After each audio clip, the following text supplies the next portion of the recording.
bienvenue dans l'émission Paroles de femmes. Nous sommes toujours avec notre invitée Mélodie. Bonjour Mélodie. Bonjour à vous, mesdames. Bonjour Mélodie. Tu vas bien Mélodie? Excellent, super belle journée aujourd'hui. Donc comme on le disait hier, on l'a expliqué hier, qu'est-ce que la redevabilité, ce grand sujet que tu nous as proposé et qui est vraiment un super sujet hyper intéressant, c'est le fait d'établir des liens de confiance avec des personnes, avec du discernement pour pouvoir s'ouvrir, pour pouvoir se confier et aussi trouver de l'aide.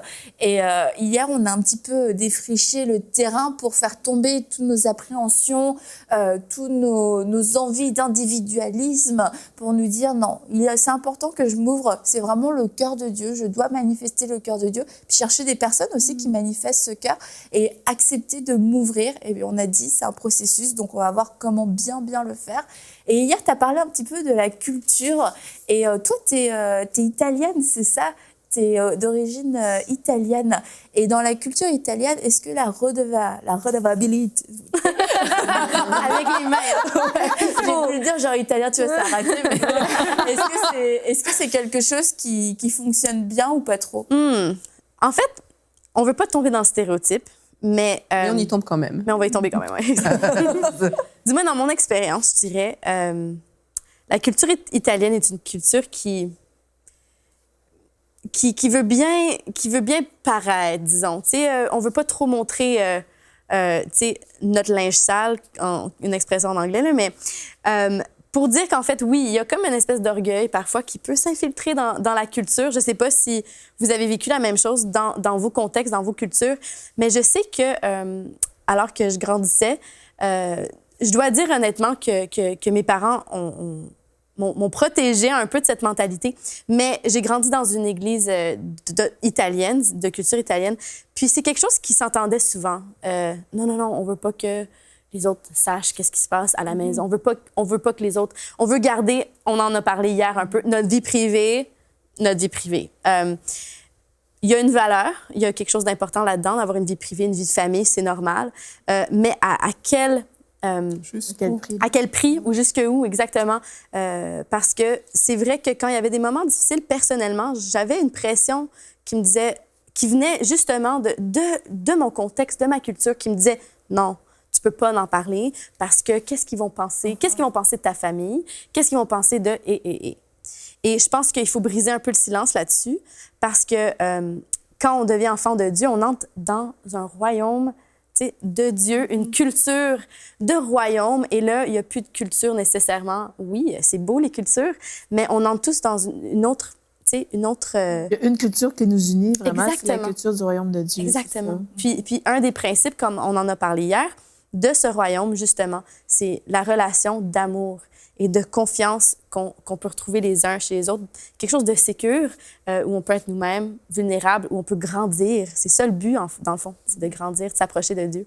Et aujourd'hui, on va parler du péché dans ce contexte de la redevabilité. Le péché, l'effet néfaste que ça a que de pécher dans le secret et de demeurer seul à se battre contre le péché. Et quelquefois, on peut voir des personnes qui se battent et on le sait, c'est ça le pire, c'est qu'on le sait que ces gens luttent contre un péché, mais on voit que ces gens refusent l'aide. T'as beau aller les voir, ils refusent parce que non, tout va bien justement, on veut garder une certaine façade spirituelle. Tout va bien, je suis bien, je peux servir à l'église et tout ça, parce qu'il y a la honte qui vient avec le péché. Mais comme tu en as parlé hier, finalement, on est très vulnérable quand on est tout seul, et notamment lorsqu'on lutte contre le péché et qu'on vit dans des situations de péché. Oui, et comme on en a parlé hier, puis on va vraiment, c'est le tremplin, je pense, pour cette émission aujourd'hui, que l'ennemi est là pour voler, tuer et détruire. Je répète, l'ennemi est là pour voler, tuer et détruire. Quand on garde ça en tête, en fait, ça vient affecter, influencer un peu comment nous, on vit nos expériences. Quand on a la tentation, quand on vit dans le péché, on réalise, en fait, en gardant ça en tête, il y a un ennemi qui est actif et qui est là pour voler, tuer et détruire. C'est énorme. On a un Dieu qui est bien plus grand que ça et on n'a pas peur de notre ennemi. Mais il peut avoir cette intimidation parfois être pris au piège un peu dans notre péché. Et je pense qu'il y a différentes manières que les gens peuvent réagir dans leur vie spirituelle. Ils peuvent demeurer dans l'ignorance, se dire tout le temps « Non, ça va, il n'y a rien. J'ai pas besoin d'être confronté à moi-même. Je préfère rester ignorant par rapport à cette situation. » Il y en a d'autres peut-être qui seront très défensifs, ce qui était mon cas, très défensifs dès que quelqu'un venait comme toucher à « Ah, Mélodie, est-ce que peut-être il faudrait pas que tu fasses ça? » Non, non, tu sais, la défense tout de suite. Mais je pense que le mieux, c'est qu'on prenne une position offensive. Et ironiquement, c'est pas une posture agressive, mais c'est une posture, justement, d'humilité, de confiance, d'amour, les uns envers les autres. Tu sais, c'est pas juste une personne qui doit le faire. Je pense que c'est tout le monde qui le fait. Et c'est là qu'on crée, c'est là qu'on crée un environnement sécure. Tu sais, c'est comme quand il y a la guerre qui est déclarée à un pays. Et pour nous, lorsqu'on se fait attaquer, c'est notre pays, entre guillemets, notre vie qui est attaquée. Et on a cette mauvaise mentalité de dire « OK, c'est moi qui suis attaqué et puis c'est moi qui dois me battre et tout ça. » Alors qu'on peut voir tous les récits de guerre, même il y en a plein dans la Bible, un roi qui est attaqué, il ne part pas tout seul à la guerre, il fait lever son armée. On a une armée, les gars. On y va, et ça aurait été au contraire un manque de loyauté, un manque de patriotisme si l'armée ne s'était pas levée. Et en fait, on doit comprendre aussi, lorsque moi je suis attaquée, c'est pas juste moi, ma petite vie privée, c'est un royaume qui est attaqué. C'est vraiment le royaume de Dieu qui est attaqué, et je dois comprendre qu'il y a une armée qui est disponible, et que cette armée, c'est pas humiliant d'y avoir recours, c'est pas non plus bizarre ou injustifié. Non, mais c'est moi. Non, c'est pas toi, c'est le royaume de Dieu qui est attaqué. Donc c'est normal qu'il y ait des gens qui viennent à notre renfort, tout comme l'armée venait au renfort du roi pour défendre un pays. Et puis je pense qu'on doit comprendre que il n'y a pas juste notre petite vie. C'est sûr, le diable veut venir nous détruire, nous personnellement, mais quand il détruit un chrétien, 2 chrétiens, 3 chrétiens, 4 chrétiens, c'est quoi son but au final? C'est de détruire le royaume de Dieu, qu'il ne peut pas détruire de toute façon, mais c'est de pouvoir attaquer les citoyens du royaume de Dieu. Et si chacun essaye de se battre avec comme ça tout seul, peut-être que ça va apporter moins de fruits. Et puis de se dire, il y a des gens en fait qui se sont déjà battus avant, il y a des gens qui se sont levés pour eux, pour d'autres gens, et ils pourraient m'aider finalement. Mais c'est certain que si on parle du concept de la guerre, là, quand l'ennemi vient attaquer, c'est certain que c'est beaucoup plus facile de faire tomber un soldat quand il est tout seul que quand il est en troupe. Tu vois, quand on est tous réunis derrière une forteresse. Dans une forteresse. Mais un soldat tout seul qui est juste là, il est facile à faire tomber. Et l'ennemi, c'est comme ça qu'il travaille. L'ennemi va toujours aller vers les personnes les plus vulnérables. Et dans le fond, c'est ça, c'est juste faire attention, de prendre conscience. Est-ce que je me rends vulnérable par mon individualisme? Puis l'individualisme, c'est tout à fait contraire à la mentalité du royaume que tu me parlais. La mentalité du royaume, c'est ça, c'est quand tu dis le roi est attaqué, là, c'est un pays, on se bat pour un pays, on se bat pour le roi, on se bat pour une contrée, on se bat pour quelque chose, on a une cause à cœur et on est unis dans cette cause. Et dans ce qu'on parle ici, c'est vraiment comme on est des représentants du royaume et on doit se fortifier ensemble et se dire, je te tiens, je suis là, vraiment, je suis avec toi. T'es pas tout seul, je suis avec toi. Et dans notre monde aujourd'hui, c'est beaucoup chacun pour soi. Puis je pense que c'est facile de tomber dans le piège, de l'ennemi, juste en faisant sa petite vie, en ne voulant pas changer. Et toi, tu as été à l'encontre de tout ça parce que t'es jeune. Et puis, c'est vrai que ta génération, c'est vraiment une génération de... on a nos écouteurs, on a notre truc. Exactement. C'est individualiste. Oui, vraiment très individualiste. Donc, c'est vrai, je parle... T'as la contre-courant, toi, là. C'est peut-être un peu dans ma personnalité aussi, là, je sais pas. Mais c'est vrai, il y a ce genre d'isolation. Hein? On prend part dans une isolation. Isolement. L'isolation, c'est dans les murs. Bon, voilà, isolement, merci. Et puis... Et c'est ça, puis je parle beaucoup avec des jeunes et c'est quasiment comme ils savent pas comment être une communauté. C'est vraiment une caractéristique de la génération ma génération et la génération après moi, une génération d'isolement et d'individualisme, mais ça prend juste une personne pour aller briser un mur, un petit coin de mur. Et là, on est capable de dire à la personne, « Hey, coucou, il y a la vie, là. Hey, il y a la vie en Jésus. » Et ça parle aussi, tu parlais justement, quand il y a cet isolement, c'est plus facile à l'ennemi de venir nous attaquer. C'est un peu comme l'intimidation, qui est un autre gros sujet de ma génération et de la jeunesse d'aujourd'hui. Et c'est vraiment comme quand on vit dans le péché, l'ennemi vient nous intimider. Tout simplement, c'est une illusion qui vient faire comme... Il vient nous comment dire, nous intimider, nous faire peur, nous dire « tu es seul, tu n'es pas capable de t'en sortir. Si tu dévoiles ce secret, tu vas être jugé, personne ne va t'aimer. Comment est-ce que tu vas être capable de t'en sortir?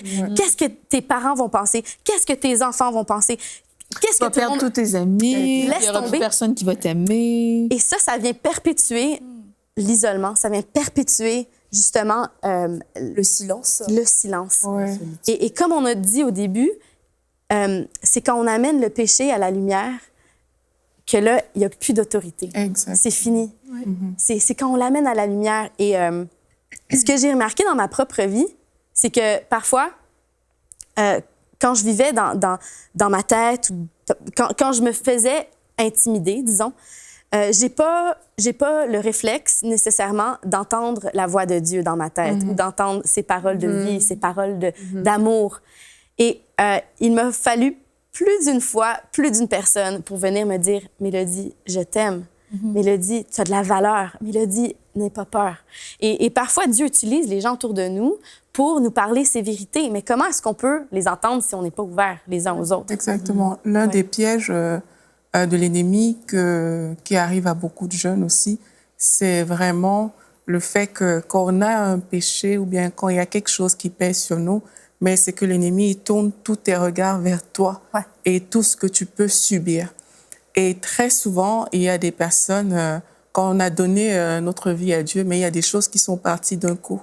Mais il y a aussi des péchés qui sont restés et qui tenaient. Et trop souvent, il y a des personnes qui ont honte d'aller voir des personnes pour dire « mais il y a telle chose dans ma vie qui n'arrive pas à partir ».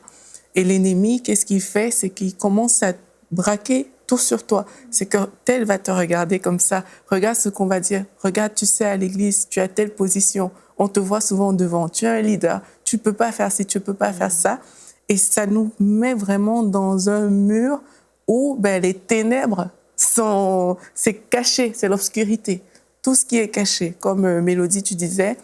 Et le fait de dévoiler, mais on a peur de vouloir le dire parce qu'on voit toutes les retombées, les conséquences, qu'est-ce qu'on va penser de moi. Et vraiment, ça, c'est un piège qu'il faut dénoncer parce que l'ennemi essaie d'attirer notre attention sur nous, sur toi, qu'est-ce qui va se passer. Mais tu vois jamais le bon côté, tu vois pas... voilà, la lumière est apparue dans les ténèbres, l'obscurité est partie. Tu vois pas que ta vie sera dégagée. Tu vois juste qu'est-ce que les autres vont penser, mais c'est vraiment un piège. Il faut laisser la lumière de Dieu transparaître dans cette vie-là, et c'est ça qui est libérateur.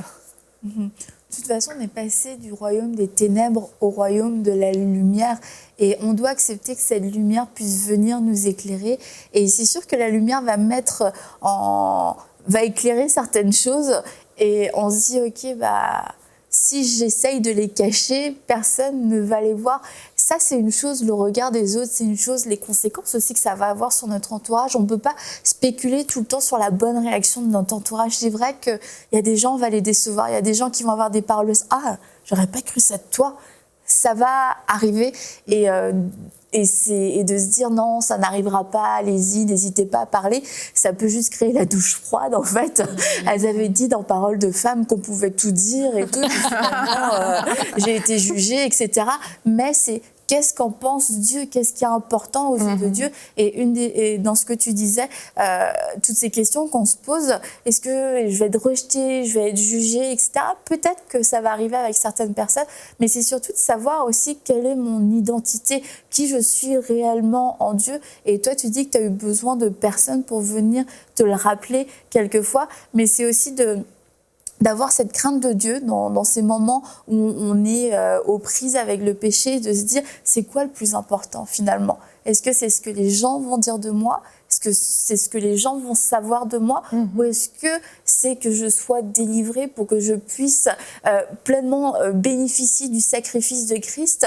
Est-ce que c'est pour que je puisse vivre cette liberté qui m'a acquise à la croix? C'est quoi qui compte réellement? C'est mon image vis-à-vis des gens ou alors c'est ma relation avec Dieu? Et si ma relation avec Dieu, mon intimité avec Dieu passe par un certain brisement par rapport à l'image que les autres vont avoir de moi, il faut être prêt à payer le prix, à se dire tant pis, parce que notre relation est plus importante et je veux être délivrée, je veux être vraiment délivrée. Je veux que quand tu me regardes, tu vois une vie sans péché. Ouais, mais là tu dis les gens, ce qu'ils vont penser les gens, mais on reste encore dans un cercle d'intimité.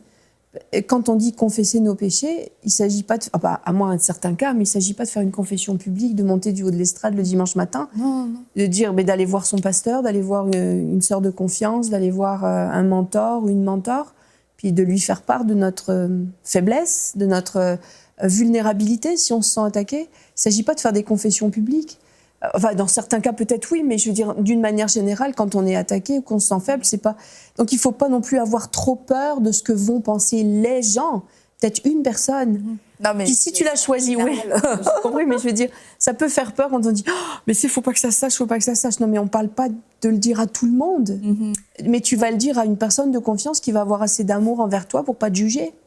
Ouais, mais tu sais, je pense dans le cas d'un mariage, mais t'as raison, c'est pas de faire une confession publique sur parfois, il y a Facebook, des appels, péché. Parfois, il y a des appels mais tu vois, genre, délicats. tu vis dans l'adultère, t'es une personne qui vit dans l'adultère et t'es mariée, ou alors t'as été adultère à un moment donné dans ton mariage, là, les gens, en l'occurrence, c'est le mari ou la femme. Ah oui. Mais c'est beaucoup, parce que c'est un couple, c'est une relation, ça a des répercussions, il y a des enfants. Est-ce qu'on va réussir, est-ce que l'autre va réussir à me pardonner, etc. Mais c'est quelque chose qui me pèse et je n'en ai jamais parlé à personne.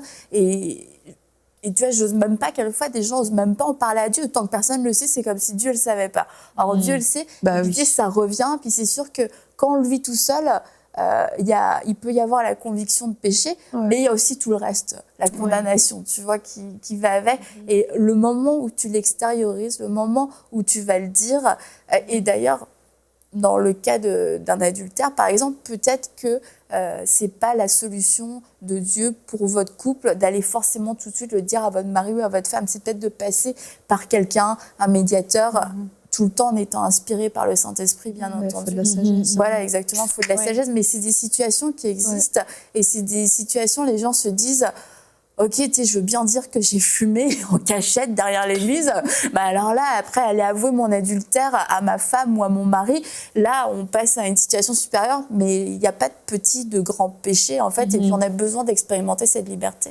Et je pense aussi, vous amenez de très bons points. Personnellement, je peux dire, je pense que c'est assez généralisé. Le fait que ces transformations qui se passent à l'intérieur de nous, dans nos vies, par rapport au péché ou à nos difficultés, nos faiblesses, nos tentations, ça se passe une étape à la fois. Des fois, on pense là, que en parlant, on va, wow, d'un coup, tout va changer. En fait, c'est pas vrai. C'est une conversation à la fois, un moment vrai après l'autre, et ensuite, on commence à se défaire de cette couche superficielle parfois qu'on traîne. Et c'est là, ensuite, comme tu l'as dit, Annabelle, on vit cette liberté, cette authenticité. Personnellement, je l'ai vraiment vécu dans ma vie. Quand je regarde, avant ma rencontre vraiment avec le Seigneur, là, j'en ai parlé à la dernière émission, quand j'ai compris l'amour de Dieu pour moi, là, que Jésus me relevait puis me disait, bon, ça va aller, je t'aime, t'es capable, on est capable de le faire ensemble, OK, on chemine, c'est correct. Avant ce moment-là, je tenais tout par moi-même. C'était par ma propre force. J'essayais de me justifier moi-même et de là venait la défense tout le temps. Parce que j'essayais toujours de me prouver. Je l'ai refait. C'est de la pratique. Hein? Oui, c'est ça, j'ai de l'expérience. Mais de ce moment-là, après cette rencontre avec le Seigneur, ou plus tard, j'ai su vraiment comme profiter d'être moi-même. Tu sais, pas parfaite, hein? Les gens qui me connaissent bien vous le diront.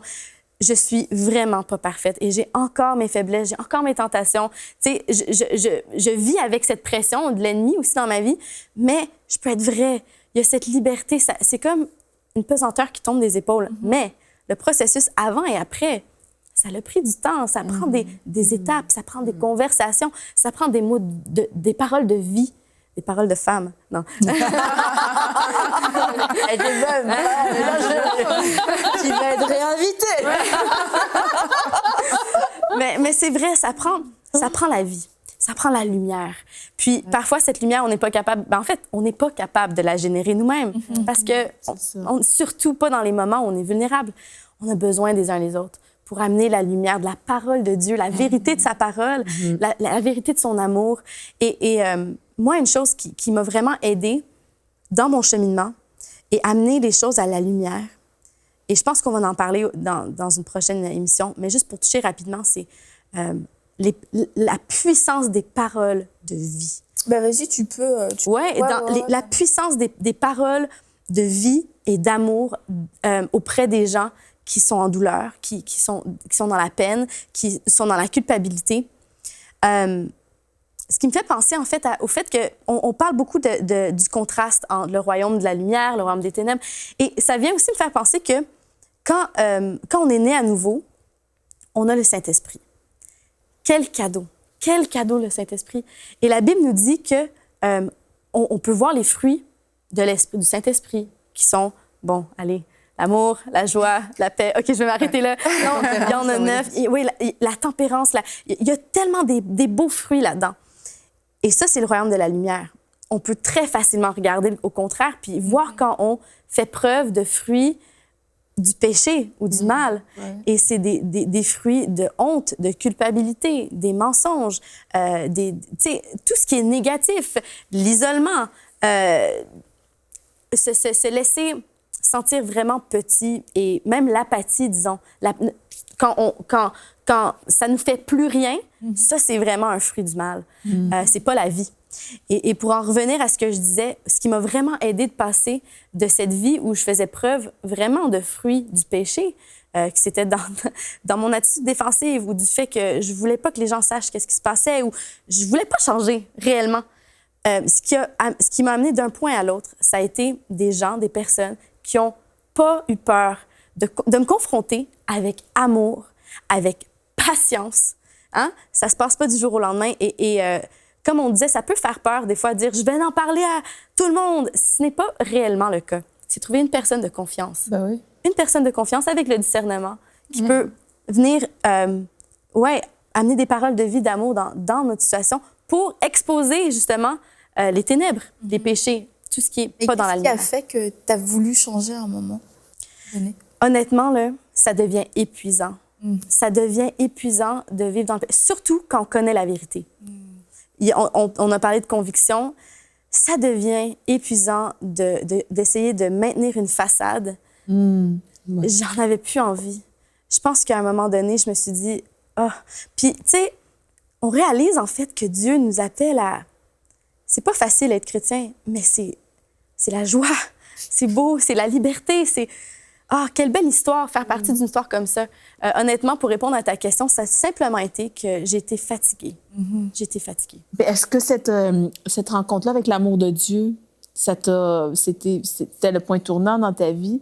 Vraiment, tu as goûté à l'amour de Dieu, puis après, tu as été capable de laisser tomber tes gardes, laisser tomber... Oui. Tu as trouvé cette personne de confiance, toi? Oui, mais l'humain n'est pas parfait. Hein? Laissez-moi expliquer un peu ma pensée là, rapidement. C'est que oui, je l'ai trouvé, mais j'ai toujours gardé en tête que cette personne n'était pas Dieu et puis que cette personne pouvait me faillir en quelque sorte. Ça n'a rien changé, hein? Parce qu'on a la grâce l'un pour l'autre. Puis je voulais juste faire cette parenthèse-là parce que parfois, on se dit « cette personne... n'a jamais failli. » C'est fini. C'est fini, tu sais. Ou que cette personne, comme tu disais, va jamais me faillir. Et puis quand elle te faillit, après ça, on ferme la porte pour toujours. Mais je pense pas que c'est l'attitude à avoir, c'est de se rappeler que L'humain est humain, mais avec la grâce de Dieu, avec l'amour de Dieu, on peut cheminer. Hein? Mais, Et demain, on va voir justement comment apprendre à faire confiance en se rappelant que l'humain est humain, mais que Dieu utilise des hommes et des femmes aussi sur notre chemin. Et pour terminer, est-ce que tu pourrais prier, Mélodie, pour les gens qui sont justement en ce moment en train de se débattre avec le péché pour qu'ils puissent faire cette même expérience que tu as pu faire et que la lumière vienne éclairer et les libérer? oui, et juste avant de prier, j'aimerais juste faire un point que l'ennemi essaie toujours de détourner les plans de Dieu pour notre vie. Et parfois, on perd ça de vue. On oublie que Dieu a un plan merveilleux pour notre vie. On oublie ça. Mais n'oubliez jamais ça, en fait, que l'ennemi est là pour, justement, vous détourner du plan de Dieu. Mais juste avec un cœur humble et repentant, on peut revenir à lui et se réaligner avec son cœur. Alors, je prie. Seigneur, je te remercie pour ta grâce. Je te remercie que tu n'es jamais trop loin. Merci, Seigneur, parce que tu nous accompagnes dans notre processus de transformation. Merci parce que tu es patient avec nous. Seigneur, je te prie pour ces personnes qui sont pris dans un cycle de péché ou de difficulté ou d'oppression, Seigneur. Je te prie qu'ils puissent vraiment sentir ta présence en ce moment. Mais pas seulement ça, mais que tu puisses leur révéler, en fait, qu'ils ne sont pas seuls. Et c'est en amenant ces choses à la lumière qu'ils peuvent trouver la liberté.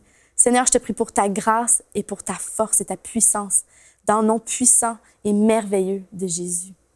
Amen. Amen. Merci beaucoup, Mélodie. La repentance est vraiment puissante et on prie que vous puissiez passer par cette repentance, accepter de renoncer au péché, accepter de le suivre de tout votre cœur parce que Jésus est mort à la croix pour vous, pour vos péchés. C'est déjà fait. Vous n'avez pas à vivre dans une vie d'esclavage, une vie de servitude. Vous avez été délivrés du péché. Donc aujourd'hui, je crois que c'est un jour de repentance et un jour de liberté, un nouveau départ dans votre vie. Et comme cette femme adultère que Jésus a relevée et il lui a dit « va et ne pêche plus », c'était un message d'encouragement et aussi un message d'avertissement, mais vraiment tout le temps dans l'amour pour dire « va et ne pêche plus ». Il y a encore un avenir pour toi, renonce au péché. Et c'est ce message que Jésus vous fait aujourd'hui, « va et ne pêche plus ». Alors on va se retrouver demain pour une prochaine émission de Paroles de Femmes et nous allons voir comment apprendre à faire confiance ou à refaire confiance pour certains d'entre vous.